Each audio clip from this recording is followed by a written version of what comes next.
You are listening to Practical and Woo by Mindset and Manifest.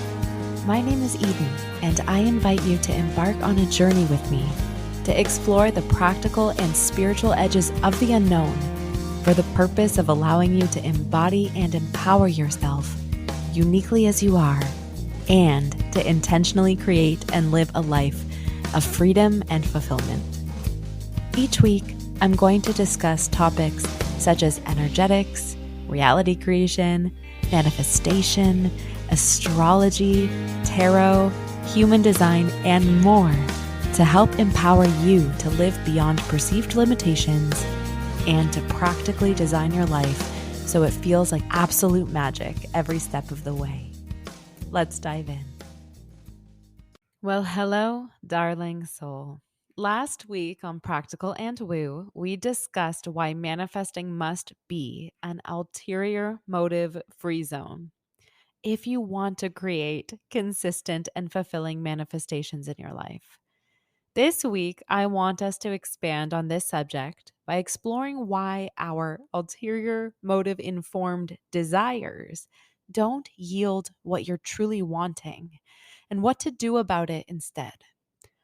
I love diving into these energetic landscapes with you, hoping for you to discover for yourself what resonates and what doesn't in the majestic creation of your own life.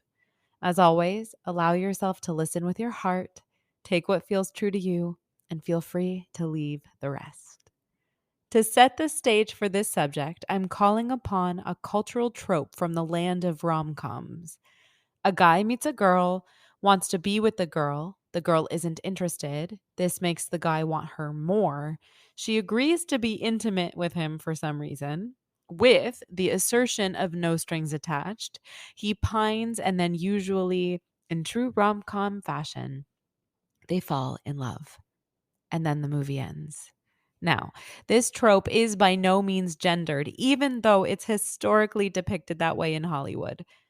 I have known plenty of people who have pined for a person, wanted to be with that person, planned the wedding in their head only to have them be ghosted within the week. Usually, a girl continues to pine and, at the very least, allows a guy whose suitable version lives only in the dimension of her mind to take up precious mental real estate all day, every day. I would venture to guess that experiences such as this have happened in your own life or to people whom you know. So, why does this consideration matter within the context of today's episode? It matters because of the energetics of pining. Pining is the act of yearning for and reaching towards something that or someone who you want to have in your reality, but isn't. Often, pining can lead to cascading emotions like stubborn perseverance. I want it because I want it and I get what I want. Or depression and self deprecation. Why don't they like me back? What's wrong with me? The funny thing about pining is that it's a clear indication that an ulterior motive is at play. Wanting something or wanting to be with someone because it will seemingly validate a part of you that you're unable to validate in yourself. Because it will make you look good, because you can't handle rejection of any kind. Wanting something or wanting to be with someone because it will be a flex to the external world, but for which fulfillment is then relegated to a pipe dream. Why?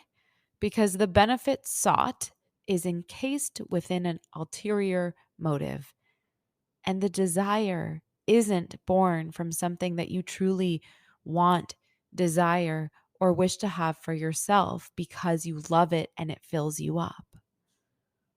I want this because I think it will lead me down this path to my dreams, versus I want this because my heart is crying out to it and it's crying out to me and it feels amazing to pursue even when it's hard.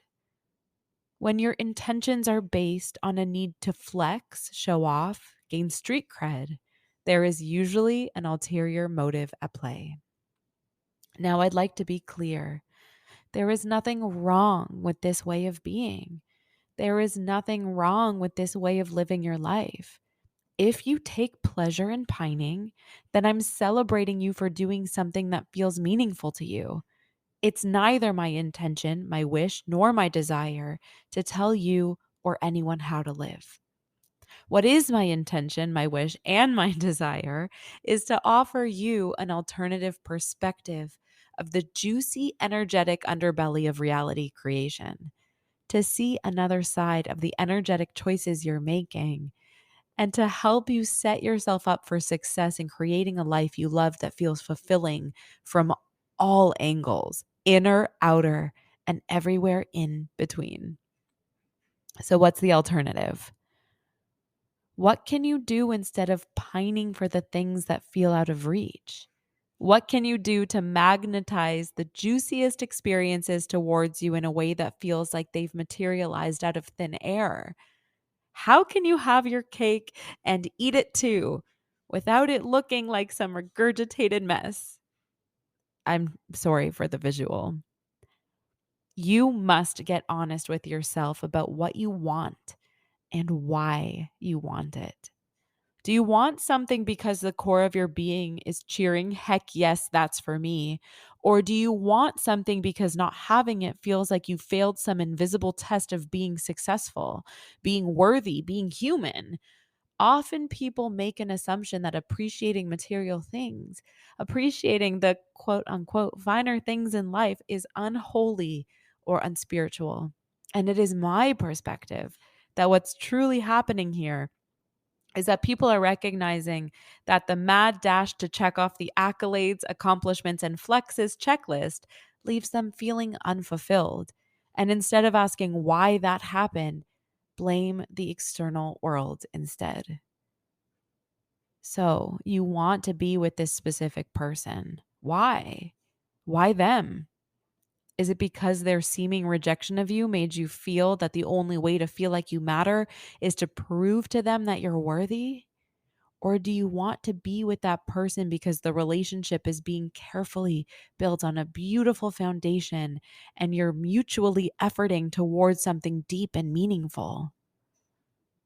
I have a very wise client who said to me once that she believes rejection is redirection. And I agree. Isn't it possible that being rejected is simply an indication that there is something more aligned out there for you? That you're being called in a direction of an experience that you won't otherwise be able to have if you spend time on the hamster wheel of chasing, forcing, and pining. To me, this sounds exhausting. In fact, I know it's exhausting because this is what I used to do. I tried to make my life into a Barbie play yard instead of allowing it to unfold organically like a field of garden roses grown miraculously under the light of an amber sun. So, I am leaving you here to evaluate. Evaluate every intention you have for your life and ask yourself, why? Why do I want to create this? What are my motives here? Are they pure? Until next time.